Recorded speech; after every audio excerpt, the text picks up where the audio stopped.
टंडोअलायार में मुहर्रम के हवाले से SSP तरफा अमन अमान बाबत अहम गजानी थी। रिपोर्ट मंजूर कालरो।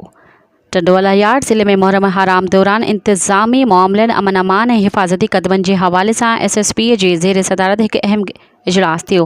पाण सभिनी मेहमाननि खे भलीकार कई। इन गजाणी में सुनी शिया फ़िरक़नि सां वास्तो रखंदड़ मुअज़्ज़िज़ीन समेत मौलवी साहिबन, इमाम बारगाह के मुतवलीन, जुलूस जूं परमिटूं रखंदड़नि के मुतवलीन ऐं मज़हबी जमायत के अगवाननि शिरकत करण सां गॾु पंहिंजे रायनि तजवीज़नि सां आगाह कयो। हिन गजाणी में शिया उलमा काउंसिल के रहनुमा हाजी फरहान अली पेताफ़ी, टंडोअलायार शहर के मुखिया जुलूसन के अगवाननि जिनमें दरगाह मौज दरिया शाह के गादी नशीन सैयद ज़ाहिद हुसैन शाह ऐं अंजुमन सफ़ीना हैदरी के ऑर्गेनाइज़र मौलाना इमदाद हुसैन हैदरी तरफा ज़िले की सूरत हाल ऐं मिलत जाफ़रिया सां सलाहाड़ियल मसइलनि ऐं ज़रूरतुनि बाबत राया तजवीज़ूं पेश कयूं।